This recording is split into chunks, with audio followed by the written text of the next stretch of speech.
You're checking out Multi-Tap here on YouTube or whatever platform you're listening to. Make sure you hit the comment section, hit that like button, and subscribe to the channel. Show some love and support. And don't forget, we on them social medias. We on them TikToks. We on them Twitters. We on them IGs. So make sure you tap in with us so you can tap out right here on Multi-Tap. All right, folks, welcome back to the second episode of the Multi-Tap. I am your host, Lee Boy, aka Black Thor. Yeah, I am a god. Alongside my co-host, none other than the self-proclaimed King of Games, Kruja. All right, so Kruja, we had some stuff on the agenda this week. John Wick, Super Mario Brothers, and I did get a chance to check out those movies, Quantum Mania, and I did check out Love and Thunder, but we'll talk about that later. Let's get into the first thing at hand. You said let's check out John Wick and Super Mario Brothers. John Wick, let's talk about it. What did you think? John Wick is a fantastic movie, and what's funny is that this is one of those rare movies where you have both the critics and the audience agreeing. Like, I think it had over a 96 or 95 on both sides of the fence, and that usually doesn't happen. It happens for very few movies, and it seems like it was just a fantastic way for John Wick to continue in the series with this fourth installment. And on top of that, let's give a testament to it because it is the fourth movie. You know, a lot of people, they had trouble with the very first John Wick just because of what the story started with, because, you know, they had problems with the whole dog thing. I didn't have a problem with it because if you had a dog, you know, that was just foul, and he was already an assassin and a killer. So it just added to that. But then you go all the way up to John Wick 4, and it just continues to excel. Like, the action is just nonstop. He had a scene with the nunchucks, which, you know, nunchucks is a nonsensical weapon to begin with, right? Even when you look at the greats that have used it in the past, it's like, it can't be used in a real fight. It's like, what is nunchucks? But the way he was using it was more brutal than show off. You know, he was sitting there punching with it and just using it as a blunt object. And there was some little trickery when he was swinging it around his neck just to put it on his neck. And, you know, you can see that it was just a little bit of you know, show offness. But the movie was just fantastic, in my opinion. What did you think about it? All right, so when it comes down to the nunchucks, you mentioned the nunchucks. When anytime anyone thinks of nunchucks, first thing that comes to mind is Bruce Lee, the legendary, iconic kung fu master. I thought the scene was a little drawn out, the fighting. But, you know, again, I'm a big fan of fighting. So as long as it was fighting, it was good. But I do think it was drawn out. You know, I'm not trying to give anything away from nobody, but you got to see the movie. It kind of comes full circle. And if you take sentiment to that key part, because that's how the John Wick film started in the first one. It's all about his dog, bro. Don't mess with my dog, okay? Well, and, I think the dog was more of a symbolism because that, you know, remember that was the last thing that his wife had left him. Exactly. You know, that was like post-mortem. It was delivered to him, and that was supposed to take over her place in his life. And so that was a little bit of happiness because that was the last thing his wife left him, and, you know, it was to keep him company. And then somebody came and brutally murdered it. So I think it was more a testament to the wife, and that's where a lot of people, they got hung up on it because they just saw it as a dog, but it was more than just a dog. You know, his dead wife sent that to him in the afterlife, you know, essentially. And so I think some people get hung up on it, but if you look at it in that way, it's a different, more sentiment because it's just more than a dog, you know. They missed the point. A lot of people that don't understand the sentiment of the dog, they missed the point. And like I said, in this movie, it kind of comes full circle. You know, if you understand that, it comes full circle in this movie. The action, man, John Wick has consistently, from the first movie to the last one, the fighting scenes have consistently gotten better. It's like, I don't know how they're gonna top it, bro. If they make another one, you know, if they're gonna turn this into like a Fast and Furious kind of franchises, how many films are they gonna really push this? But it's like consistent. It consistently got better. What you was gonna say? I'm glad that you mentioned that, because if I could just interject for a second, because you said that scene that was drawn out. I think it's drawn out on purpose because they have to add more to each film because it has to be bigger and badder. And in the first three movies, they were fast, action paced, and, you know, it was everything happening. I think here what they did is they slowed it down a little bit and showed you that he can't just rush through this army that's coming after him quickly, because it's not just some, you know, low level, sub level boss. Now it's the main ones, and they're sending everything at him. And so that I think that's why it was drawn out, because they wanted to show you that before he can handle with this, he can handle this in 30 seconds, and now it's going to take like 10 minutes, right? And I think that's why it was done like that. Okay, I feel you on that one. I think that kind of makes sense. I believe so. Um, but the overall story and where they were going with this, because now this film has Skarsgård in it. You Yep. know, the guy who Excellent. played it. He Excellent. did he did a great job. He's a fantastic actor in anything that he does, anything that I've seen him in. He's just fantastic.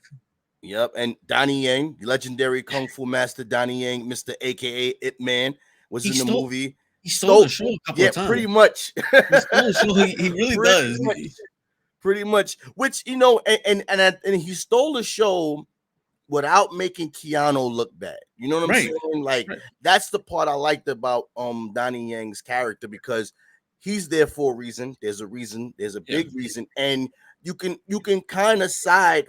Like you can kind of side with him in a sense because of why he's there. And again, I'm Yeah. not trying to spoil nothing for nobody, but you can kind of side with his character and Yeah. the overall, the way they all wrapped up together, and man, he's one of the key points to that film when you go check it out, definitely. Yeah. And I'm hearing, if I'm not mistaken, people that's out there watching this, you could probably go check it. From what I heard, and again, don't quote me on this, I've heard they wanted to or might be doing a spinoff Spin-off, with yeah. his character. So Yep. it might be more Donnie Yang in the John Wick universe coming soon, y'all. That's the same thing I heard. I heard that it's a possible spinoff, and I wouldn't be mad at that, because he was excellent. When I first seen him, and I don't want to spoil it, because when you first meet his character, that's part of the magic of it, is that what actually is his character about. And there's some interesting ways that they do it. It's in John Wick fashion, like I said, where they took the nunchucks, and instead of like the Bruce Lee swinging it around, instead of that he's like using it as a blunt object. And they have a way of taking things and making it differently. And with Donnie Yen, they took what his abilities are, and like I said, I'm not going to spoil it, and they made it completely different. There's a door ring scene, and it was just very interesting. And like I said, I don't want to spoil it, but the doorbell scene was just incredible. I don't know if you remember that specifically, but it involved multiple doorbells, and it was just incredible. It was an excellent scene. I've never seen that, and I was just like, this is amazing. I was like, whoever thought this up, the choreography, and this is just simply, it's fantastic. It was just fantastic all around. That scene, that was the scene that let you know, that set the pace for the rest of the movie of how badass Donnie Ying's character was throughout the rest of the film. Okay. And with that being said, as far as being badass, there was something that was definitely badass, and that was the Super Mario movie. Oh my goodness! The Don't even get me Super started on Mario that. movie. This is, I think we both waited for this moment right here to talk about this. We haven't spoke off camera about this. We waited for this specific moment to do this. The Super Mario movie. I'm gonna let you go first. I'm really happy for you. I'm gonna let you finish. Being that you are the Nintendo nerd, Yeah. I'm gonna let you go first and let you get your fanboy out. Tell me, without spoiling, if I didn't see it, stop shaking, camera. I mean, microphone. People that didn't see it, without spoiling it for them, let's go. Super Mario. What Yeah, did you think? perfect words for it. So I was a bit skeptical, because video game movies don't always go the best. Detective Pikachu was okay, but I didn't place the source material of Detective Pikachu, so I'm not the biggest expert on it. The Sonic movies were okay. I do like them a lot, but I know that they stray a little bit from the source material. It started going back towards the source material in the second one. Mario, I was like, how are they going to do the source material? Because it's a little crazy, it's a little bit all over the place, and that's exactly what they did. Is they took it in the exact crazy place where it was all over the place, and I thought it was fantastic. I think it is one of the biggest fan service movies out there, and that's okay. They don't need to apologize for that. I don't think the story is a masterpiece. It's not going to win no Oscars. It's not no Broadway play or nothing like that. But I think the story was serviceable. It's right along the same lines that Mario story has always been. It has the same dynamics. A little bit of things changed here and there. I was always afraid of what was going to happen, like with Hollywood. They do a lot of woke stuff. Not to go too into details, but they seem to muck it up with a lot of ideology, and the story usually suffers. And there were little bit hits here and there, but it wasn't nothing major, and it actually played along nicely with the story. And I just thought it was just well done. And the Easter eggs, there are so many Easter eggs in it that I'm probably sure I didn't even catch all of them, because so far I've only seen it once. I do plan to see it multiple times. And I heard that when you go on the second viewing, you catch even more Easter eggs. But just every little bit of thing, every little turn, is something there. If you're a Nintendo fan, if you're a Mario fan, it's just excellent, excellent, excellent. And I love Illumination. My daughters love Minions, and Despicable Me, and they're fantastic movies. And I think that this is the rise of Illumination. And I think that they can take the place with Disney, because Disney has been falling flat, and that's a story for another day. But Disney has been falling flat lately, and a lot of their animation is suffering. A lot of their movies, just in general, are suffering, and there's various reasons why. And I think we can go into another 2 hour long discussion just on that. But when it comes to Illumination, I think they delivered. I think they absolutely delivered, and I think this was just a home run right out the park. Now, what do you think about that? Man, touching on the last thing you talked about with Illumination, I think they chose the right studio to do this film with. Definitely, I do believe. To me, I think Mario's face a little bit different. It's like a slight different One more point. than the One more point. Japanese one. One more One more point. point. Go ahead. Yeah, I wasn't sure how I was gonna feel about Chris Pratt. I think he did an excellent job. I think actually the voice casting in this in general, even with Seth Rogen having this weird laugh, I think it was fantastic. I just think the casting was just done so well. And I think Chris Pratt's voice went along well. It's not the voice of Mario that we're used to, but let's be honest, we can't hear an hour and 40 minutes of that Mario voice going, woo, woo, wah. We wouldn't like it. You don't talk. You don't talk. You're gonna say like, wahoo. What do you mean I don't talk? I'm talking like. Wouldn't like it. You think you would, but you wouldn't like it. After a half hour in, you're gonna be dead with it. You're gonna be done with it. I think you make a solid point right there, because they addressed that early on in the film. They addressed that, like, right off the bat. They addressed the voices, and I do agree with you. I don't think people, as much as they say they want that, I don't think they're gonna. I don't think they really want that, because, like you said, when you think about it, you're not gonna spend 2 hours or 3 hours, possibly, depending on how long it goes. You're not gonna want to hear that. Certain scenes, certain points, yes, fine. But a whole 2 something plus hour film doing that, it's not gonna sound right, And even without that, his family. So let's say you have a gripe with the voice. You can't have a gripe with the family, because the family, they let you, everybody's Italiano. It's good. Yeah. We all good.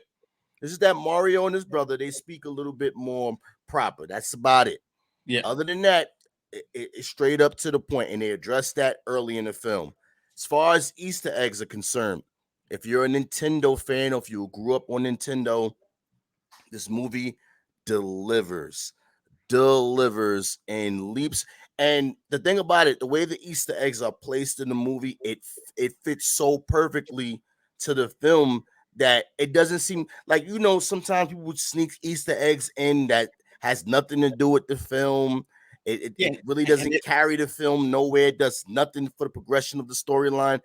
Literally, the Easter eggs in this film are put in the movie to further the story. Yeah, and it's crazy because usually with Easter eggs, you don't want them all in your face, right? Because it's too much. You don't. It's but with obscuring Mario, you do. With this film, you do. But this film, they put it all in your face, but it's not obscuring everything.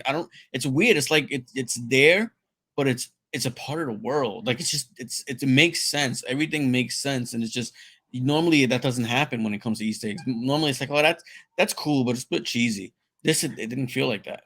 It's like Mario, video game wise, has brought something to the table so many different ways. You have Mario Party, you have Mario Kart, you have Mario Odyssey, Galaxy, all kinds of different types of Marios, and they made it a way to fit all of that into the film. You know what I mean? So there was something for everybody. I don't know if you noticed, but there's also a battle royale Mario, or there was a battle royale Mario for about a year. Okay, But even then, they fit everything into this film. They fit the history of Mario in this film perfectly. They fit Bowser. Okay, growing up, he was King Koopa to me. I remember him when the Jack original Black verse. killed it. Jack Black killed it. Oh man, he did an excellent job. Excellent job. And the song about That song is right up your alley, isn't it? oh, it definitely is. Peaches, peaches, peaches, peaches, peaches, peaches, peaches, peaches, peaches, It definitely is. I know It definitely is. He over here singing to a buttermilk that don't want him. But anyway, the cast, you mentioned the cast, the entire cast did perfectly. If I have one gripe, I think that Mario and Luigi should have spent more time together because that chemistry was just fantastic. Like between the two voice actors, it was just phenomenal. I want to see a movie with those two not split up because I think that was great. But see, that's the point of the Easter eggs. Yeah, that's the point of the. I don't want to give it away, but you understand where I'm going with that. There was a reason why they separated those two and why Luigi was by himself in that place with all of those things. Yeah. You know what I'm saying? So and all he had was a flashlight. Wink, wink. But I'm just saying, they put all of these Easter eggs in this film, and it fits so well to the dynamic of what they're giving you. And it's no wonder that the last time I checked, this film beat Frozen 2 as the #1 opening animated film of all time, hands down. And it's not stopping. Mario has reached. He's done it. He's reached that point. Get this. I think it hit. What was it? I think it was 375 million that it hit the first weekend. It's a little bit inflated because it's 4 days versus the normal 3 days. But get this, it didn't even release in Japan yet. It's not out in Japan yet. So those worldwide numbers are without Japan. It's its native country where it comes from. I think it's gonna make a huge splash. Whoa, what? Yeah, it has not released yet. I'm not sure if it's releasing this week or next week. I don't have the exact date. But I know it's not out yet officially in Japan. The Japanese version probably better. Yeah. Well, as we're speaking, right? As we're recording this, it might be out by the time it's done. Okay, so by the time that this recording goes up, it might be out. It'll probably be out. Oh man, the Japanese one will be fired, and I'm pretty sure that they're gonna add the iconic sounds and character voices to that one. So I wouldn't mind watching it in Japanese. I think they actually have it in the French one. The French one. I think the French one actually has like iconic voices. Okay. It's just the US one that doesn't. The English one doesn't. So again, we're gonna have to give this a scale of 1. This is gonna be our first review on this movie, bro. Like our first scale of 1 to 5. 5 being the best, 1 being a dud. Where you rate this? So this is such a biased question for me, and I'm gonna rate it biasly because I've loved Nintendo's since I was young. I didn't start on Nintendo. I started on the Sega Master System. But I've loved Nintendo. I loved Mario games. I love Zelda more, but I love Mario games, and I think this is like one of the best video game movies. I think it's the best video game movie. It's the best thing since sliced bread, I think. And I want to relate. I think this is like 5 slices out of 5. Oh man, give it 5 slices. Okay. All right. I gotta say, I watched the film twice. Definitely, if you got kids, oh my gosh, if you got kids, they're going to love this film. This is definitely this film, Mario. And again, before I give my rating, I just want to add a caveat to it on why I give it this score. We grew up during the era of Mario, like when he came out, Jumpman and all of that. We grew up on that, and to see the evolution of that character to where he is now, and to be grown-ups and have kids of our own, and then to have your kids watch this and see that Mario has transcended beyond the console in a way that, and again, I love the Sonic movies. I'm a Sega head, that. Sonic movie was good. It did a great job, but man, Mario came out swinging. He was like, I'm not gonna let you do me like that. I'm gonna come swinging. Yeah, the Sonic movies felt like they were a movie adaptation of Sonic. This feels like it's Mario the movie, the game, or Mario the Right. game in the movie. It feels Right. exactly like the game. You know, the Sonic just felt like an adaptation of Sonic. Like it was the best they can take Sonic and put him into a movie. This feels like this was made into a game, but this is the cinematic for the game, all put into. It's like they did this as a game first, and then they just released the movie version of the game. And if I could piggyback on that, mind you, with Sonic, let's just be real here. If it wasn't for the fans yelling at the studio to change how he looked, we would have got a totally different kind of Sonic movie. And this goes to show you how much the looks of a character means to fans. Like, you can't mess that up. His Sonic's look is iconic. You can't mess that up. Okay, but where Mario has landed right here with this film, as far as him jumping, he's literally jumping out of the consoles and now into movie theaters, to where I feel like they're gonna make this into a franchise. They're not gonna stop here. This is not the last we see of this. This is the second time you mentioned Jumpman, and they actually have that as an Easter egg. Hey, bro. It's incredible. I had to do a whole explaining to people that Jumpman and Mario is the same person, but yeah, no. The thing, the way they, oh man, the way they did it, the way they did it. I was telling my girlfriend the same thing when it came up on screen. I was trying to show her that was the original. Yeah, because Donkey Kong came out first. He came out right. before. Exactly. That's where he come from. He was originally Jumpman. Yeah. And to have his other self there, who looks totally different.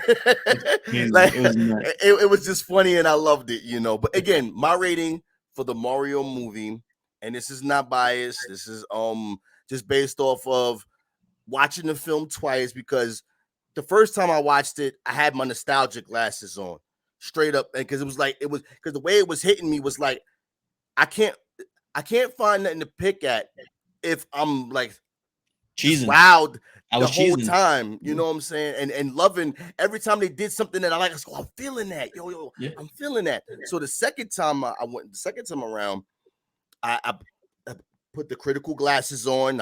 I examined it. I looked, and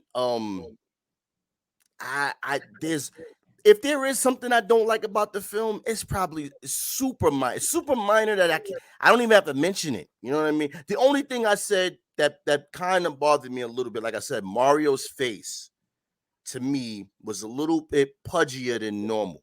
That's the only thing that kind of like, I was like, I could see the difference. I could literally see the difference of like, that's Illumination's Mario compared to the actual Japanese Mario. Like, I know the difference in Mario's face, but still, even with that did not bother me that much.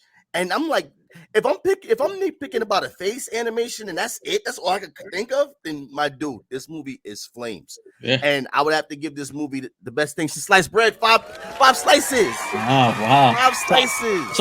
So it's interesting, because when I seen this, I knew that you would like it from a video game standpoint. I didn't think that you were gonna give it 5 slices, my guy. Because the thing about this film is that it takes you back. If you ride again, even though I'm a Sega head, I played Nintendo.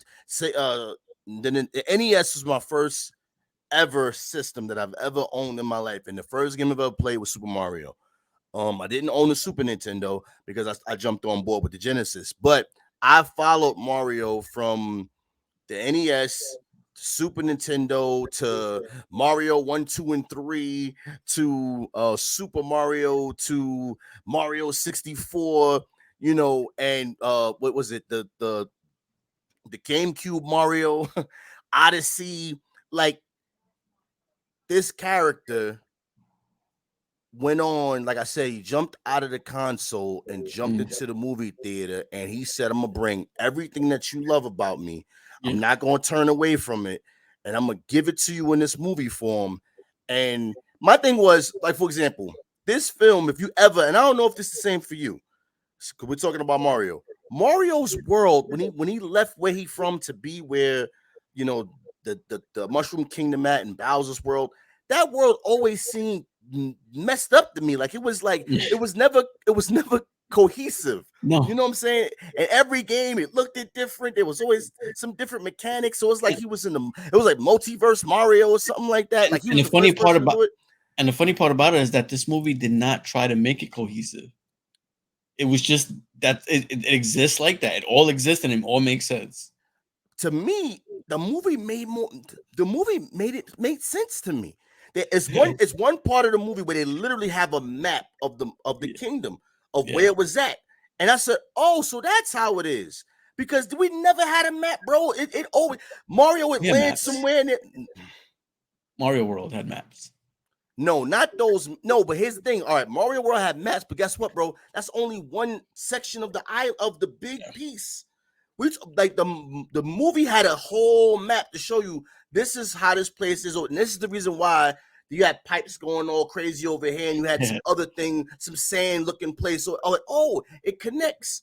It makes sense that way. It didn't make sense when you play in a video game because every time you played the game, it was like Mario was in a different world. Like I said, multiverse Mario, and the princess keep getting damn kidnapped by this dude being taken off to the multiverse somewhere. But the movie made it all make sense. It made everything that you love about Super Mario, and it tied it all together in a nice little bow. And I can't wait. I'm actually ecstatic to want to see part 2, bro. I really hope they do part 2. What I'm hoping that they do is they take it in a different direction. Not only part 2, but I think they should release a Zelda movie, a Metroid movie, and then a Super Smash Bros. Are you saying what I think you're saying? Yeah, I think they Are should you bring talking about the Nintendo yes. universe? The Nintendo universe. It can happen. Their stories are so deep. If you got Zelda and Metroid, they're way deeper than Mario when it comes to like story and things like that. And I think that you can get two fantastic You about to stories break out the of internet with this one. You about to break the internet with this one. Well, Listen, I'm pretty sure I'm not the first person to have this. I'm pretty sure you're not, but we're gonna say you are. But the funny thing about this movie, right? And I'm hoping that they do that with the universe, is this movie can make people go and it can be described in one word. This movie is fun. It's fun. When's the last time we had that? If I had to give it another caveat, also with the 5 slices, it's probably like you said before, and I will vouch for it and say you are right. It is the best video game adaptation of a video game. It's the best. Yeah. Excuse me. It's the best video game movie adaptation of a video game. Yeah. The best, Yeah. hands down. They It does didn't try to change everything it. right. Yeah, Does they didn't everything try to right. change it. They didn't try to change it. They didn't try to input their little imprints in here. They took the Mario movie and they made the Mario. They made it. They made Mario. They made Got it. Yeah. Now with that, now we now to jump topics real quick. You know, last week we was talking about Quantum Mania and Love and Thunder and all that. How you said you didn't like those films. Well, guess what? Guess what? I went and watched those films. You took a bullet. You bigger man than me. You a bigger man. I had than time me. on my hands. And were they fantastic masterpieces? All right, so let me we're gonna make this quick. We're gonna make this short and sweet because we talked long enough. But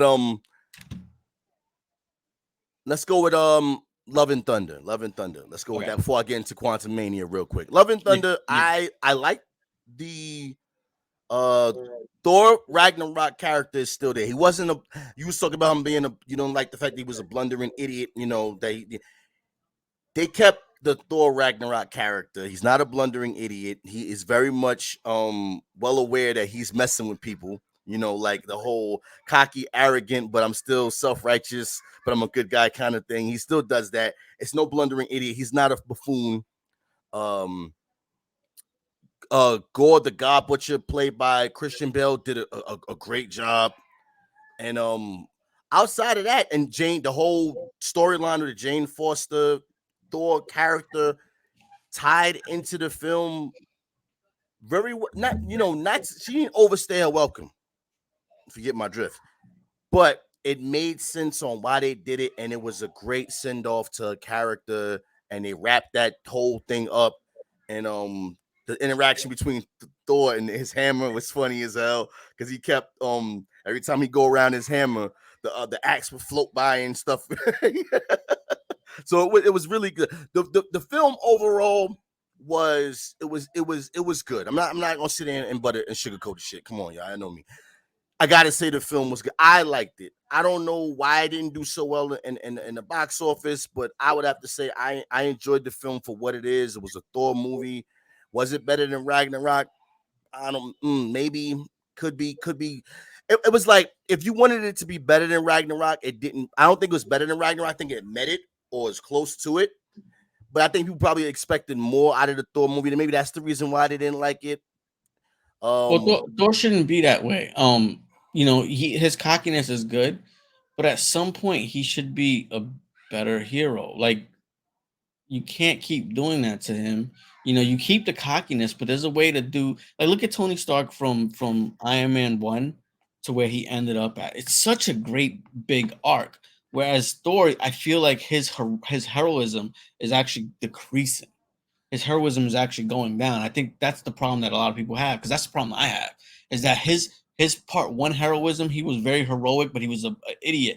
And now he's cocky and he's more put together, but he's less of a hero. It's usually somebody else that's a hero, and he's not a hero anymore. His heroism is going down, it's declining. Whereas Iron Man 1, he was this chauvinistic guy. He was barely a hero in Iron Man 1, saving his own company. And then look what happened at the end of it, right? At the end of his arc, he had this beautiful, masterful arc. There was some ups and downs here. There was some peaks and valleys, but with Thor is just going down, and it just continues to go down. And it's just, oh, let's tell more jokes, more jokes, more jokes. No, it's enough jokes.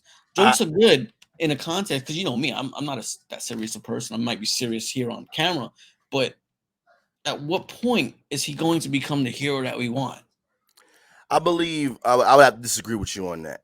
And the reason why I would disagree with you on that is because Ragnarok gave him personality. Before then, he had no personality. He was too uptight of a character. And when they saw that formula in Ragnarok work, they continued with it. He is heroic. The only thing that I think people are, and again, I could be wrong on this one. The reason is with his character is the fact that you said he needs to be more heroic. He needs for him, he really, all right, how can I put this? Make sure I got this right. Since Ragnarok or before then, no one really could hang with this character. He's been getting thrashed from Ragnarok on. Even in this film, he was getting thrashed. You know what I'm saying? He's been he's been showing a vulnerable side to himself. And I don't know if that's why fans don't like, yo, he should be just mauling over people. But like, if he did that every movie, it would be whack. You know what I'm saying? It would be whack to see him just maul over people. Because remember, Thor was the answer to Superman in the Marvel universe until they came up with Sentry. A lot of times, that's why you always seen every time they did a mashup, it was Thor versus Superman. There was always the two that would clash together. It's hard to write for OP characters. So what they do is they try to give these OP characters vulnerability. And I think people are mad, like, yo, I'm going to the movie theater to see Thor get washed up. Like, I think that's probably the reason why people don't like it. But other than that, his personality and what he does is the same. He's all about helping and saving people. And this movie is no different, because there's a reason why he definitely has to try his hardest, but I'm not going to give that away. You got to watch it. But other than that, the film, to me, I don't think it's better than Ragnarok. I think it's around that area, you know, and they did cut out a lot of stuff. And another thing is, too, if he's going to be the guy who's arrogant and pompous and still, you know, confident and stuff like that, I think another thing fans probably don't like is that they also give him side characters that does the same thing. Like, don't do that. Like, he should be surrounded. Like, for example, him in a Guardians of the Galaxy movie would be funny, but then that's too much, because then now he starts to feel like he's a blundering idiot, because you already got a character in the Chris Pratt character he's there for the comedy relief and to be serious and to be the leader. You know what I'm saying? Like, out of all the characters on that team, he shouldn't be the leader, because he's the least I'm not gonna say the least leadership, but he's the one that's there for, you see, the comedy relief and cracking the jokes, and you don't really take him serious until it's time for him to get busy. You know what I mean? And you can't have two of those on one team, and that's the reason why he had to leave them and do his own thing, because you can't have that. You can't have that. Okay. No, I agree 100% with that part. But again, Thor Ragnarok, Thor Love and Thunder was actually, to me, it was decent. It was a good movie. How many slices of bread do I give it? I don't know. I would have to watch it one more time to give my full opinion, because I did watch it with the nostalgic glasses on, and Thor is one of my characters, aka Black Thor, of course. I am a god. So I would have to give my solid opinion on that by watching it a second time, and I did enjoy it. I'm not gonna lie to you. It was one of those films that I said I got to see what the Rotten Tomatoes. Now, mind you, I don't mess with Rotten Tomatoes, but I do look at what the audience score is. Right. I don't look at the critic score. I look at the audience score. That to me is more important, because if the audience said the film was good, whatever reason it is, but I have to give my bread slices on that another day. And Quantumania, that was the second film that I watched to check out, because I know we talked hella smack on them last time. Yeah. And her hair still stands, bro. Like, it's worse in the film. Like, you are so right. Like, worse. Like, it's and that's my girl from Lost. She's buttermilk, and they didn't have to give her that hairstyle. It was it aged to something awful. I didn't like it. I'm not a fan of that hairstyle. She could have changed it. I will say this about Quantumania. It is not one of the best Ant-Man films, I would say. It's good. It's good. It's not bad. I will say it's good. But the person that carried that movie on his back, Jonathan Majors. Jonathan Majors carried Ant-Man. He dragged that film. So he literally dragged it like LeBron James playing on what team was it? The Cavs without Kyrie. Like so watching. Hold on. Let me finish. Watching him every time he got on it, he stole the show, bro. Him as Kang the Conqueror, I'm really feeling this, though. He stole. If you're gonna watch that film, trust me, you're gonna watch it for him. Jonathan Majors carried that film on his back, and it's a shame that film bombed the way it did, because he put his toenail, foot, leg, arm, like he carried that. When he gets on screen, bro. Remember when I think last time we was talking, I said Kang the Conqueror should have been like. Bro, I think Kang the Conqueror should have been Marvel's first villain. And you bring out Thanos later. Because Thanos was too big of a character to bring out first. That was just too much power at one time. You're okay with bro, when he plays that character, he demands respect, bro. That he did it. Jonathan, I can't wait to see what he's gonna do and with the other films or the other Marvel movies that he pops up in, because man, if he puts it like he put it down in this film, listen, if you don't even like the Ant-Man film, go watch the film for him alone. You're not gonna. I guarantee you won't be disappointed. He's a good actor. I'm pretty sure he murdered that. When I first saw him in Loki, I didn't really care too much, and I was like, and I heard that I was like, why they got him play? No, but he's a good actor. He was sitting on this role right here in this film. He was sitting on this performance. This is the performance that landed. I'm telling you, he landed this role from this performance. It had to be hands down, because he carried the Ant-Man film. I'm not watching it for Michelle Pfeiffer. I'm not watching it for Scott. What's his name? Scott Lang. Yeah. I'm not watching it for him. Paul Rudd. Yeah, I'm not watching it for him. I'm not watching it for who's my other guy? The father. Who played Hank Pym? Michael Douglas. Michael Douglas. I'm not watching it for him.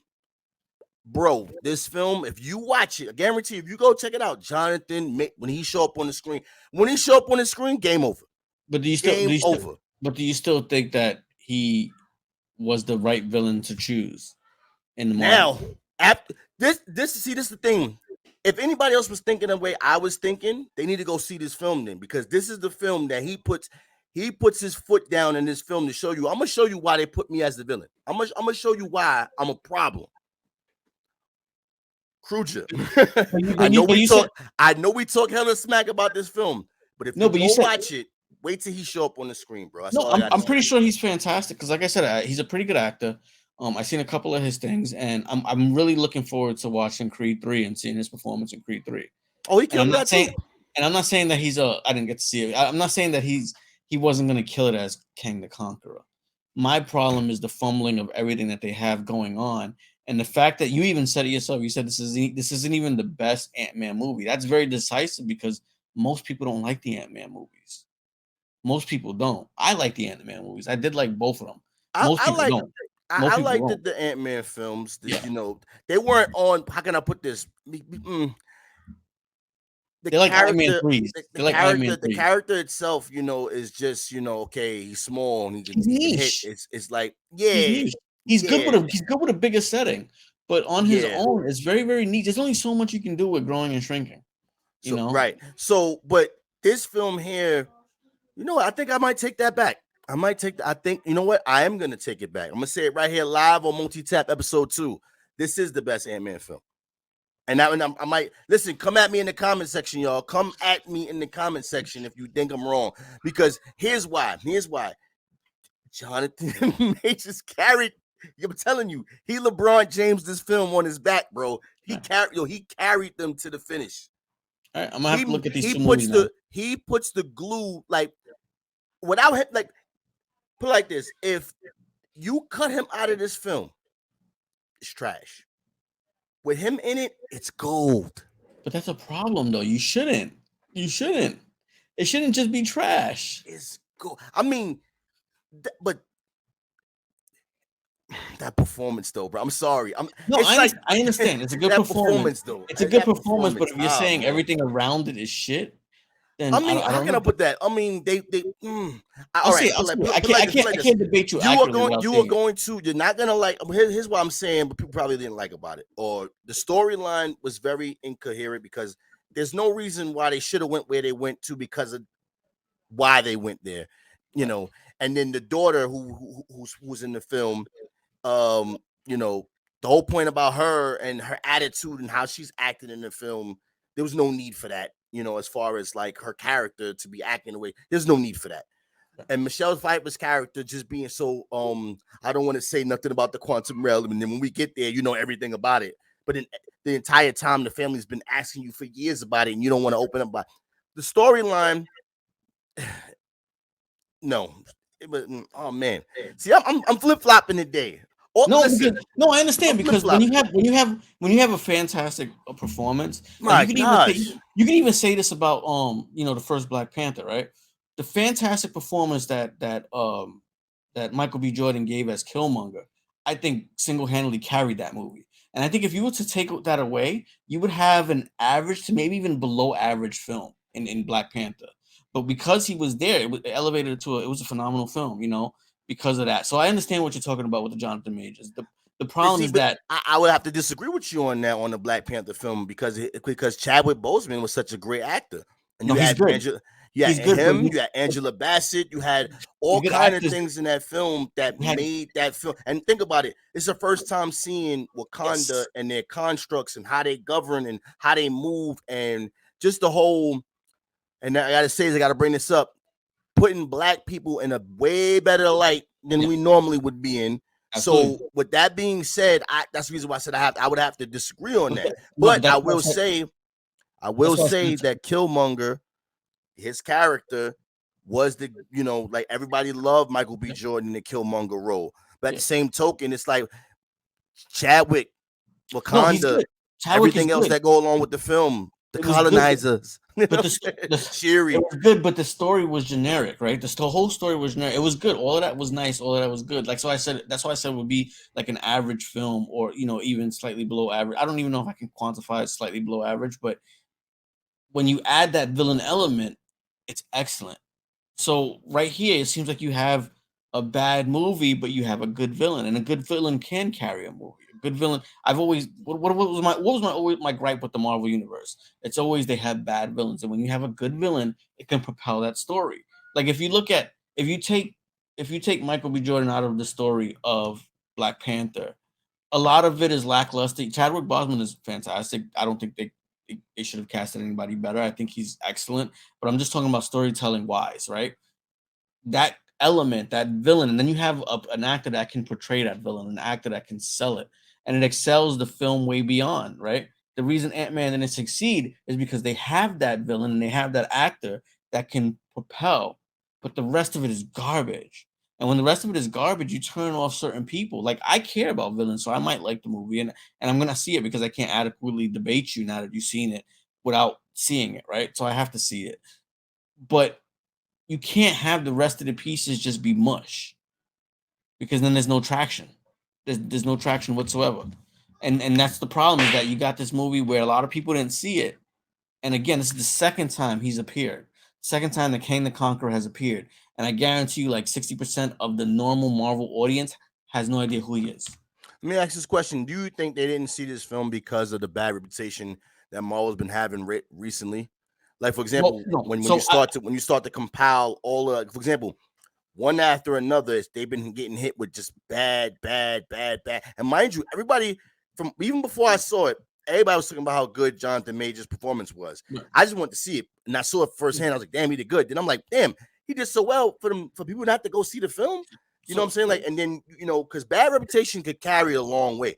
It would make a person who normally would go see a film and be like, nah, I don't really want to go see it like that. No, so I'll explain it to you right now, because what's happening is that you and I see these comic book movies differently because we love superheroes. So we actually graded about 2 to 3 points higher than what it normally is, right? The bad reputation can only carry you so far. So far. Most people, most of the audience, most of these people that give the money and the ability on the audience, they're not on the internet like you and me. They're not watching these videos that we're making. They're not watching videos that Jeremy Johns is making. They're not making that. They see something, they go see it, and if they like it, they're going to continue to see it. The problem that these movies are having is that they've seen stuff that they don't like. And it's a lot of problems that I'm saying, because like I said, you and I graded 2 or 3 points higher just because we like the superhero genre. The people that are just normies and they're just out there to see a good movie, they see it as crap.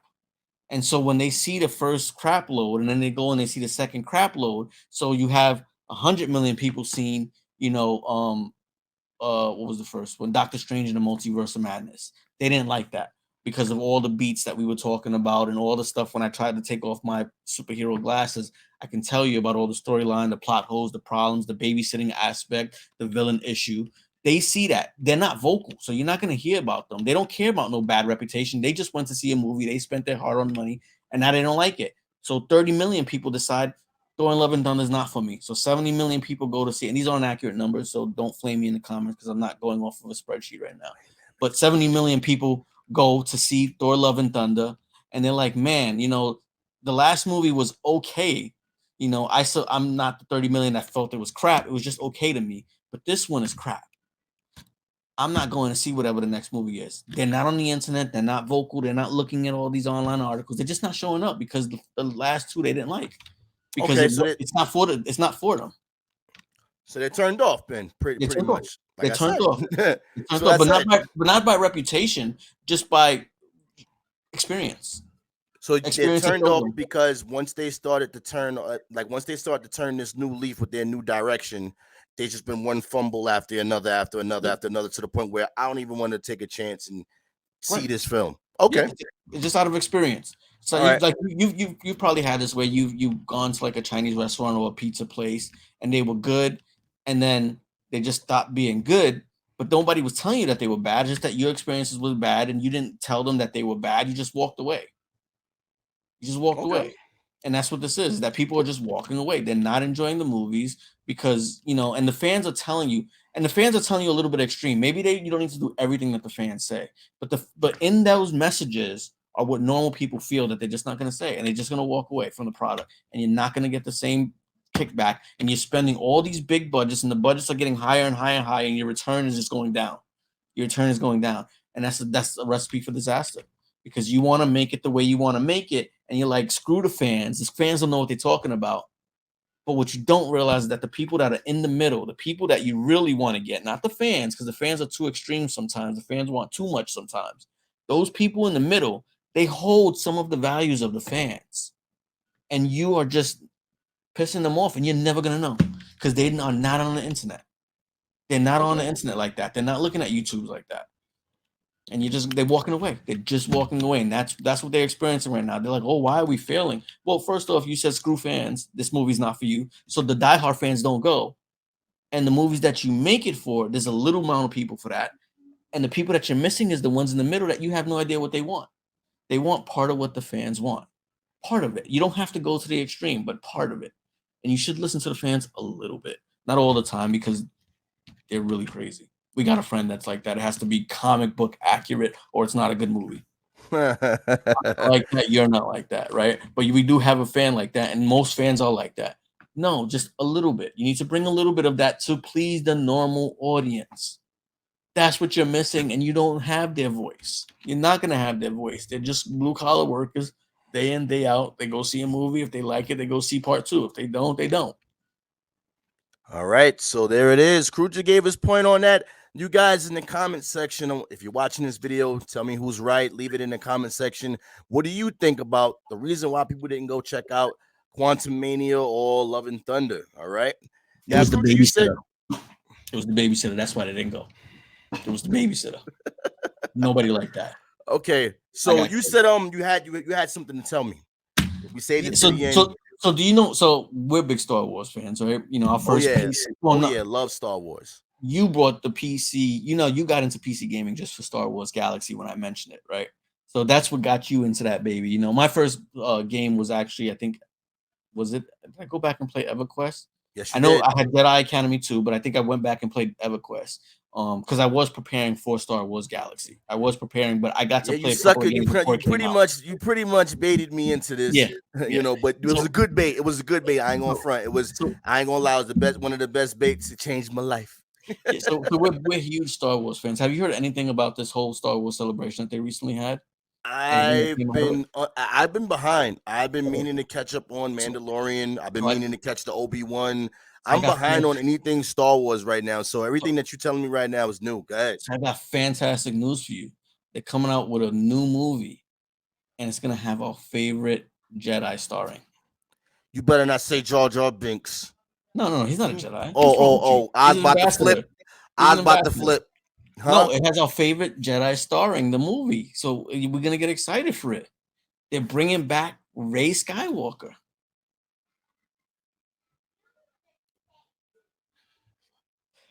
That's what I wanted right there. Got him! She's gonna be the star of the new Star Wars movie. She's gonna do everything that Luke did in the extended universe books. She's gonna restart the Jedi Academy, the Jedi Order. She's gonna do all of that because Rey is perfect. Wait. Hold up. Yep. You talking about the girl from Awakening, the new stuff, the new movies? Yeah. Rey Skywalker. We already had movies with her. Yeah, well, she's gonna be. Haven't they understood that the Star? This is what I like. And if anybody know anything about Star Wars Galaxies, which is an MMORPG that was played back in 2001, nobody knew how to become a Jedi in that game. And I'm relating the movie to a video game, but the whole point of this was, in that game, you wasn't a Jedi and you had so much fun. Yeah. So much fun playing the game at whatever class that you were. Bounty hunter, pikeman, swordsman, terracotta artist, whatever, creature handler, whatever. You had fun playing that without the worry of being a Jedi. Right now, Star Wars, their projects that don't involve Rogue One, fire. The Mandalorian, fire. You guys don't, huh? Not season 3. Not season 3. Mandalorian? Yeah. Well, I didn't see it yet. I'm just saying. Let's think about it. Mandalorian caught fire. We got the little baby Yoda stuff. Come on, Mandalorian is fire. I'm not. Season 3 made me whack or trash, but as you say, I didn't see it yet. But I'm saying that there was a following. There was rumbles about it, and it got people excited for Star Wars again. Those last 3 duds that y'all damn pulled on us with this whole she's my sister, not my sister, she's this, she that, or are we related but we're not related? And come on, man. No training, and she's the most powerful Jedi on the planet. Is the black dude a Jedi or he not a black Jedi? Wait a minute. The stormtroopers are black. Like, come on, like these films that y'all put out, and I understand the Awakening film was it the first one? Yeah. The Awakening. They tried to recreate episode 4. They did. Almost successfully. They did. It's debatable. Well, the general masses liked episode. It was safe. 9. It was. They went the safe route. They went the very safe route by giving people the things that they're used to. But then after that film, they dropped the ball heavy. Yeah. Heavy. And now you're telling me, and then remember all of the stuff that Luke did in the books after. They decanonized. They killed it. Yeah. So well, now it's you're coming telling back. me. Now it's coming back under Ray. So now you're telling me the daughter, ain't she? What, she's the granddaughter? What is she? I'm so mad at this character. What is she? The granddaughter of the Palpatine. Emperor? Yeah, Palpatine. Yeah. And Luke died for a Yeah, homegirl. and she took his name because she met him for 2 minutes. This is the reason why, sorry, Fisher, she passed away. This is the reason why Harrison Ford said, I'm out.